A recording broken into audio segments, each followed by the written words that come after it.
Well, later tonight, the college football playoff rankings come out. If Washington is outside the top 4, I'm going to be very unhappy. You are Locked On Pac-12, your daily podcast on the Pac-12 Conference. It's the Locked On Podcast Network, your team every day.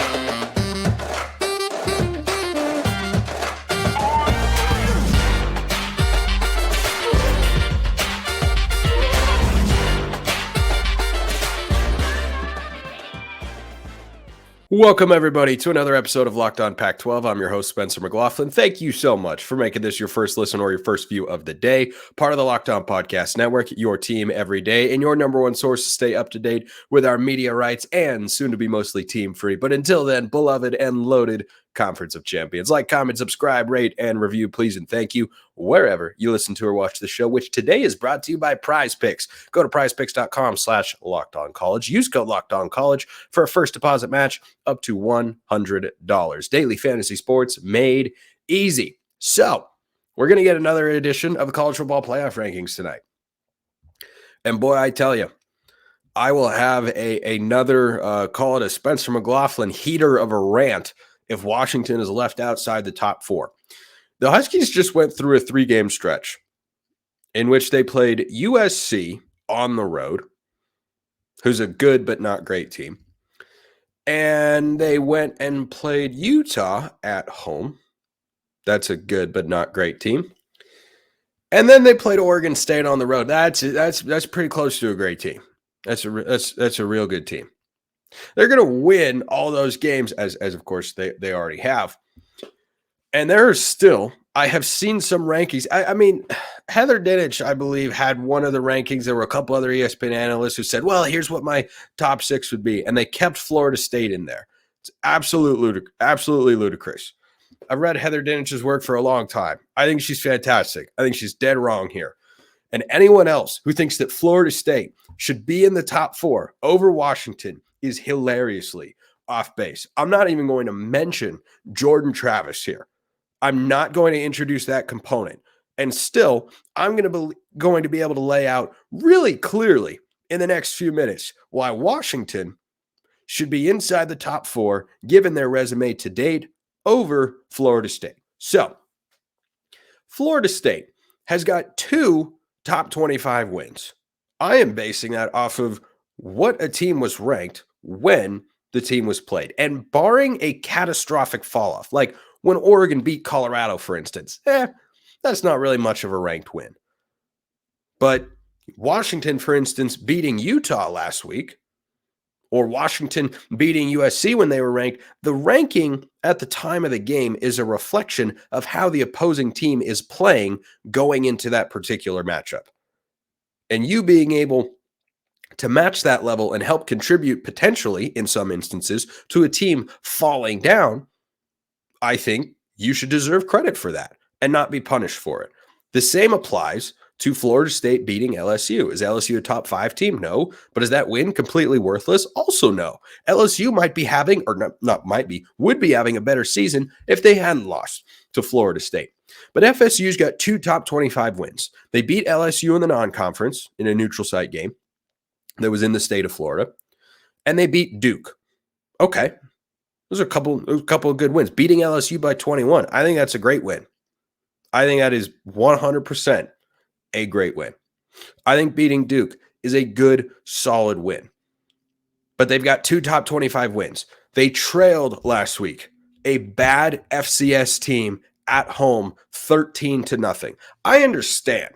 I'm not going to sit here and punish you for, coming out and, we kicked off and they went down the field and scored a touchdown. Like, that doesn't matter. Final score of the game was 58-13. That is not how that game played out, because there was a good stretch of time in which everyone was suddenly using the Roll Tide moniker to describe North Alabama, who's not just an FCS team, they're a bad FCS team. They haven't even been Division I for that long, I don't think.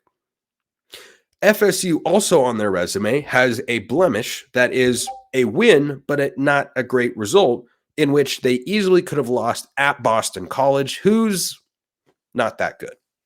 That's the Florida State resume. They are unbeaten, though. Okay? Credit where credit is due. Here's Washington's resume. Their best win came this past week when they went on the road at number 11 Oregon State, playing in weather conditions that in theory neutralize what Washington does best, and still found a way to beat a good team in a really tough environment to win, where the only other team to win in the last 2 years had the Heisman Trophy winner on it. That's it. That's the only team before Saturday that in the last 2 seasons won a football game at Reser Stadium, not named Oregon State. So that's their best win. They also have a top 10 win against Oregon. It was a top 10 matchup at the time, and Oregon is currently ranked as the highest ranked one-loss team in the land. So if you're someone who's, well, you got to look at, what teams are doing now, not where they were ranked at the time, then Washington's best win vastly surpasses the best win of Florida State. Washington is 4-0 in top 25 matchups. And if you're also someone who's into you got to see what teams become, not what we thought they might have been. How about Arizona? How does that win on the road look right about now? Because where I'm standing, that's about to be a 9-3 football team. So Washington winning that game on the road, that'd be pretty darn good. And I think Duke is a solid team and a decent story, and Mike Elko's a good coach. Yeah, Arizona's a better football team. Hate to break it to you. Now, the blemish on Washington's resume, they have 2. I mean, they don't literally have a blemish. This is, of course, an eye test sort of blemish. But these are the talking points that hold Washington out of being inside the top 4, at least to date. Well, they only beat Arizona State 15-7 at home. Well, they played a close game with Stanford. Okay, fair point. Not going to push back on that. Those were not good performances by Washington. How do you juxtapose that with a bad performance by Florida State at Boston College, in which they won by just 2 points, and the fact that Washington's got significantly more quality wins? According to ESPN, Washington has the best strength of record in the country of any team that is unbeaten and going for a college football playoff spot. All of that. And by the way, I can also make a pretty easy argument that Washington has a better resume than Michigan. You know why? Because they do. Michigan has one good win, and it's a great win. It's against then 10th ranked Penn State on the road, 24-15. That's a great win. Not going to argue with you there. You know what else is a great win? Beating number 11 Oregon State, also on the road in horrible weather. So even if you remove that and you just say, okay, you know what? Those 2 games are a draw. All right, all's fair. Michigan in the non-conference slate did not schedule a Power 5 opponent, did not play a Power 5 opponent either. So they're going to play 9 Power 5 teams, whereas Washington will end the year having played 10. And oh, by the way, Michigan this past week, for those of us who are again in the eye test department, beat Maryland 31-24. Oh, I'm so impressed. Oh, I'm so very impressed. Washington's got 4 top 25 wins. Michigan's got 1. No, Michigan State didn't turn out to be a good team for Washington to play this year. Michigan State, though, is still better than the, what was it? Oh, yeah, Bowling Green and UNLV and I think East Carolina that Michigan played in their non-conference. Like, until Michigan beats Ohio State, Washington's got a better resume. So if the College Football Playoff Committee looks at the resumes of these teams, and I'm not going to be super upset because the eye test and margin of victory matters, and Michigan has passed those fronts for the most part, save for the Maryland game, and they were really impressive against Penn State for a number of reasons. Okay. You want to put Michigan ahead of Washington? I don't agree with that, but fine. But putting Florida State ahead of them, if the committee does that again, they should all be relieved of their duties, because that would just be complete, utter ridiculousness. So that's how I feel about that. And hopefully the committee gets it right. Hopefully you're also aware of how great LinkedIn Jobs is, because these days, every new potential hire can feel like a high stakes wager for your small business, and you want to be 100% certain that you have access to the best qualified candidates available. That is why you have to check out LinkedIn Jobs. LinkedIn Jobs helps you find the right people for your team faster and for free, which, my dad taught me that free is a great price. I mean, nothing is actually free, but if you can find something that's free, that's a pretty good price. Go in there to LinkedIn Jobs, create a free job post in minutes, add the purple hashtag hiring frame to your profile to spread the word that you are hiring. Small businesses rate LinkedIn Jobs #1 in delivering quality hires against their leading competitors. That's kind of what you're looking for there. LinkedIn Jobs helps you find the qualified candidates you want to talk to faster. Post your job for free at linkedin.com/lockedoncollege. That's linkedin.com/lockedoncollege to post your job for free. Terms and conditions apply. Okay, so hopefully the committee has got their senses about them. And these rankings are, often reflective of results that came out the previous week. I would really like to see Washington rewarded for beating the number 11 team in the country on the road, where they are almost unbeatable the last 2 seasons, more than Florida State gets rewarded for playing an FCS team in the second to last week of the regular season. I'm so tired of this nonsense crap. Scheduling continues to be the biggest issue in college football forever and always. I will beat that drum from now until the end of time. It's not even going to get better in the 12-team playoff era, but that's a conversation for another day. Speaking of which, when you're talking about people who can hopefully be at their best, I'm a big fan of Josh Pate. Washington fans are not.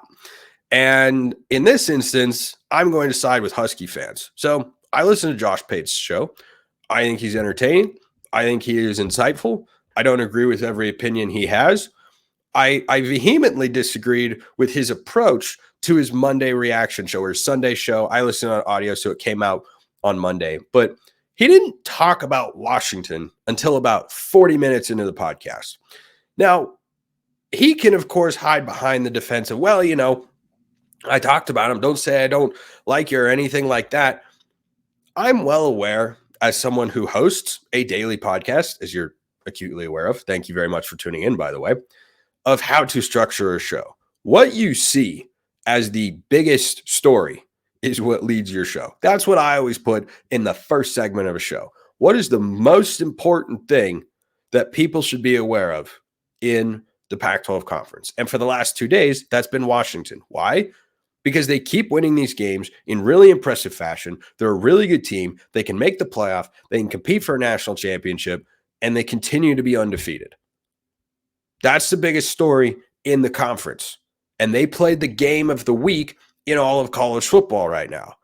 And I felt that Josh Pate pushing that up, I was really glad he went to Corvallis for his Once Upon a Saturday tour, because that's where College Game Day should have gone. You all know, or at least everydayers know, how I felt on that particular matter. I had a rant about it last Monday if you want to go check that out.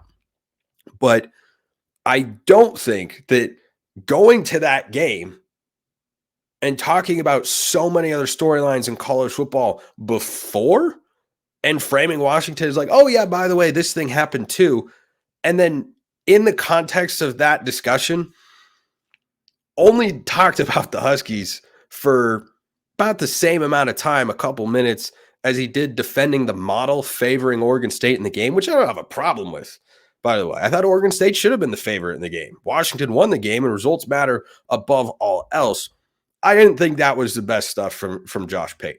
I am not in the camp that a lot of Husky fans, I think, are, because of the JP poll. I don't think Washington fans like Josh Pate very much at all. I'm not in that particular discussion. But I kept listening to the show, and he's talking about Auburn's embarrassing loss to New Mexico State before he's talking about Washington. I'm going, that's not a bigger story. That is just simply put, not a bigger story, not the way the discussion should be framed. So I didn't care for that. And I think Pate should be better on that particular front. So let's hop into a couple other things here. So tiebreakers are, have you seen what's going on over in the Big 12? I tell you what, there are literally, I believe, dozens of different outcomes in the Big 12. This is the problem when you get rid of divisions. Just to be clear, you should not have divisions in a conference. Should not have it. Now, in a mega conference, okay, I get it. But in a conference that's got 12 or 14 teams, nah, you shouldn't do it. Once you get to 16, 18, 20, then you can have a conversation about it. I don't know where I'd put the cutoff line. I do know that if you have a 12-team conference like the Pac right now, or the Big 12 is 14 right now, you shouldn't have divisions. So they've got crazy tiebreakers over there. The Pac-12 tiebreakers are not going to be as wild as they were a season ago, in which you had all sorts of wild, exotic outcomes that were hard to plot and where is everyone going to finish and all this sort of stuff. This year, it's very, very simple. Washington's into the Pac-12 championship game, regardless of whether or not they beat Washington State, which I think they will on Saturday. They're a 15.5-point favorite. I think it might have moved to 16.5. I'd have to double check. But anyway, they're more than a 2-touchdown favorite. I think they will be just fine. If Oregon beats Oregon State, the Ducks are in no matter what, because they have one conference loss and everybody else has at least two. Arizona lost to Washington. Arizona lost to USC. The Wildcats, though, do have a path to play in the Pac-12 championship game, which is crazy, but that's how good they're playing right now, or how good of football they're playing right now. They're playing exceptionally well, and they are playing Arizona State. I believe they are going to win the game and end the year 9-3, even better than I predicted them before the season. And then if Oregon loses to Oregon State, Arizona is in. Why? How does that tiebreaker work? Oregon State at the moment is 5-3 in Pac-12 conference play, with losses to Arizona, Washington State, and Washington. If they were to beat Oregon, they would solidify themselves because of the head-to-head matchup that they had with Utah, who have 4 losses in conference play anyway. They'd solidify themselves as the number 4 seed in the conference standings. So the way the tiebreakers work, and this question was asked about by Doug, by the way. So Doug, here's your answer. The reason Arizona would get in is because Arizona and Oregon don't play this year. The way the Pac-12 tiebreakers work is fairly logical in my view, and that would be you go down to the record against the next highest ranked common opponent, meaning how did you fare against the best team that you both played? So Oregon, if they lost to Oregon State on Friday, would have a conference record of 7-2. If Arizona beats Arizona State, they would also have a conference record of 7-2.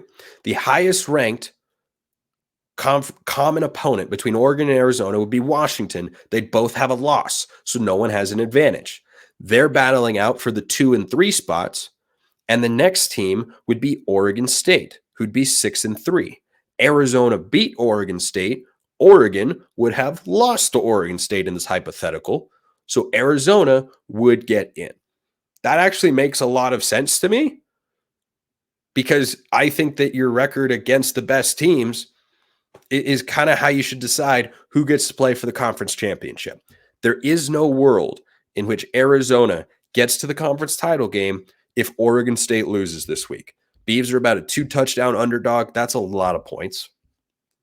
Maybe a hint as to what will come on the Pac-12 Prime Picks this week, in the last week of the regular season, but that's a lot. That's a lot of points for a rivalry game. Oregon is very good at home. We all know that. That's a lot of points for a rivalry game, but we'll talk about that more later in the week.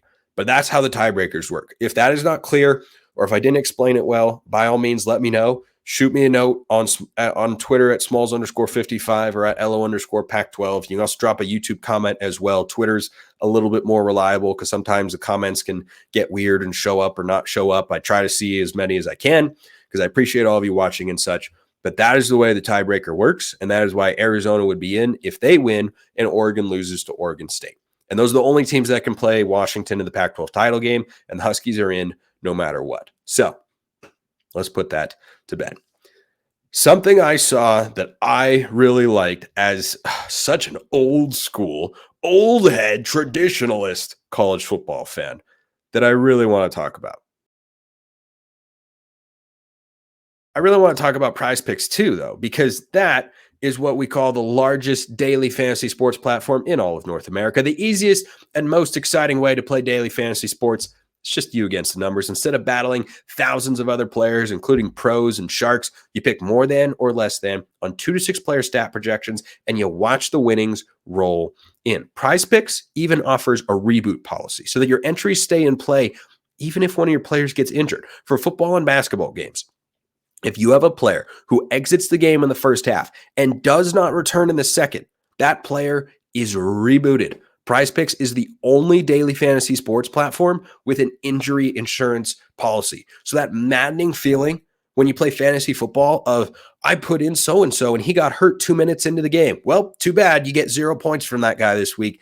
You don't have that with PrizePicks. They'll give you your money back if the guy gets hurt. So go to prizepicks.com/LockedOnCollege. Use code LockedOnCollege for a first deposit match up to $100. PrizePicks.com/LockedOnCollege. Use code LockedOnCollege for a first deposit match up to $100. PrizePicks, daily fantasy sports made easy. Okay, so the Apple Cup, the matchup between Washington and Washington State on the football field, has been renewed at least through 2028. I think this is great. There are conflicting views on this on both fan bases. Okay, Washington fans, some of them don't want to play Washington State. We don't need to. There's no upside. Washington State fans, some of them, we don't want anything to do with you. You destroyed the conference and everything like that. I understand.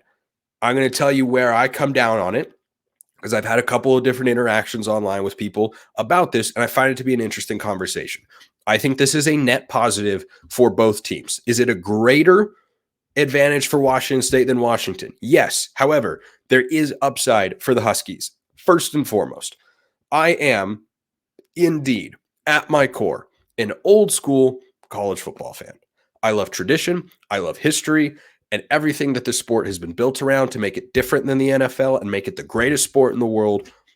It's built on games like this, and I don't want to see them go away. I don't like that Kansas and Missouri don't play anymore. They share a border. They used to share a conference. Now they don't. They don't play. I think that sucks. I don't want to see that happen in these sorts of matchups. At the very least, with all this conference realignment nonsense, Oregon and Washington will keep playing. Cal and Stanford will keep playing. The LA schools will keep playing, and so on. The Arizona schools will keep playing, and so on and so on. So that's the principal reason I like it. But from a football standpoint, I'm going to lay this out. And some Washington State fans might not agree with this particular take. That is okay. We don't have to agree. Just hear me out. I also hope that the Civil War follows. There are reports that could be happening. I hope Oregon and Oregon State play every year. Here's why this is good for Washington State. The Cougs are sitting in the midst of a legal battle to get control of the Pac-12 with Oregon State and everything like that. They're trying to get clarity on their conference going forward, where they're going to play, what their schedule is going to look like, and that's the biggest key here. They don't know what their schedule is going to look like. In all likelihood, at least for a year, they're essentially going to be de facto independents in college football. So if you're going to be an independent, like a Notre Dame or a Liberty or formerly BYU, if you want to compete for one of the at-large spots in the college football playoff, what do you have to have? A quality schedule. It is not easy because of the backwards way that college football scheduling is done, in which we schedule these matchups many, many years in advance in the non-conference slate. It is not as easy as you'd think, or as easy as it can be in other sports like basketball or baseball or softball or the like, to find quality non-conference opponents. And so if you're Oregon State and Washington State, you absolutely want to continue these rivalry matchups, because those are guaranteed games against a Big Ten school. Yes, the rivalry component is still there. And yeah, going up against a Big Ten team as an independent, sure, there could be a discrepancy. From a financial standpoint, from a talent standpoint. When has that not existed, by the way? Last time I checked, the Apple Cup and the Civil War have been dominated by Oregon and Washington. But guess what? A win to Washington State and or Oregon would give them tremendous credibility as they play a relatively weaker schedule compared to what they can currently go through in the Pac-12, which, as we've discussed, is the deepest conference in America. They're not going to have that going forward. They're going to play more Mountain West teams. So the Power 4 teams they are able to play need to be of the highest caliber possible. And you cannot ensure, Oregon State, I think, has got Purdue on their schedule for 2024. Purdue's not a good they're a decent program, but you can't be sure they're going to be good. You could be sure Oregon's going to be good.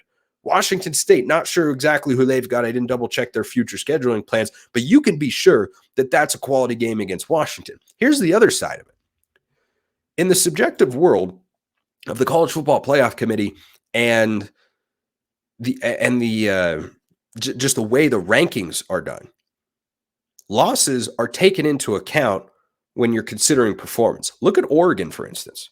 Oregon right now, one of the linchpins of their schedule is that they only lost by 3 points to Washington. That's what, if they lose that game by 10, 15 points, they're ranked behind Texas and Alabama right now. But they lost by 3 on the road. So as a result, they're number 6 in the country. At least they have been the last couple of weeks. I don't expect that to change when the latest edition of the College Football Playoff rankings come out. So if you're Washington State or Oregon State and you're trying to build the best at-large resume you can, yeah, sure, you'd love to pull, an upset every few years, which has happened in these rivalries, by the way. Oregon State's won 2 of the last 3 against the Ducks. That's huge for the program. And as they look to become, an at-large Group of 5 independent team, whatever, beating the Ducks would be a big, big boost for them. And the same goes for the Cougs. The same goes for the Cougs, that if you're able to go to Seattle, and I think 2025 or a couple of years, they're going to play it at a neutral site at Lumen Field where the Seahawks play, which is kind of fun. I dig that, just because it's not a neutral site that's way out in the middle of nowhere. Like, sure, it'll still be mostly a home game for Washington, but I'm kind of okay with that. I mean, it's literally like, it's not that far away. But I think the upside there is so much greater than the downside. The attention it brings to your program, the television ratings that game will get compared to the ones that you'll get elsewhere, where the game could be televised. Well, we don't know. We have no idea where Washington State and Oregon State are going to televise their home games next year. But if you're going on the road to play Washington or, Oregon, if you're Washington State or Oregon State, well, that game's going to be on national television. Could be one of the few you play all season. We don't know. So I think for all those reasons, the upside is real.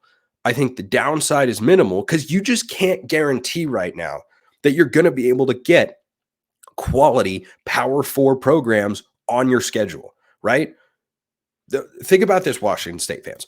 The home and home with Wisconsin has been huge for the program the last couple of years. Those are landmark wins and evidence of what I've said for a long time, that Jake Dickert is a good football coach, that he can beat that caliber of program 2 years in a row, once at home and once on the road. Big time stuff for Washington State. Unfortunately, they weren't able to build off it this year the way they wanted to since the Oregon State game, but still, those are big time wins. You're not going to be able to as easily schedule a team like Wisconsin when you're not playing at the power level. So I think assuring that you can have a quality Power 4 opponent on your schedule every single year is really good. Is it as good for Washington? No, but I do still think there's upside for it. Number one, for the fans who appreciate the tradition and the rivalry of the Apple Cup, but also if Washington State and Oregon State as independents are able to be as competitive as they're capable of and play to their, closer to their ceilings than their floors as programs when they move into this weird, Pac-12 Mountain West independent sort of landscape they're going to attempt to navigate, that can still be a quality win. Tell me if it sounds completely out of the realm of possibility, any Husky fans listening to or watching this, that Washington State one year could end up being 10-2 with a loss to the Huskies, a loss to, a good Mountain West team like a Boise State, and then a bunch of wins against the Mountain West teams, maybe a win against a random Power 4 or a good G5 team, pick up a game somewhere like that. Tell me that team couldn't by the end of the year be hovering around the top 25. Does that seem out of the realm of possibility? Because I don't think so. And I especially don't think that's true for Oregon State, but I don't think it's true for Washington State either, that they're incapable of achieving that, of getting to that sort of level. So that's why I'm in support of this. I want the Civil War to do the same thing. It might not be played at the same time of year as it currently is, but playing it early in the year is better than not playing it at all. And I think that both sides benefit. Certainly, the schools being left behind benefit more than the schools going to the Big Ten. But I think there's enough on both sides to make this worthwhile. And I think this is a good thing for Washington State and for Washington. And I think this is a good thing for Oregon and Oregon State if the Civil War follows suit. So I was going to talk about Jedd Fisch, but ran out of time today, so that'll just have to come on tomorrow's show. But he'd be my vote for Pac-12 Coach of the Year. Appreciate everyone listening. I'll see you next time. And until then, hope you have a wonderful rest of your day.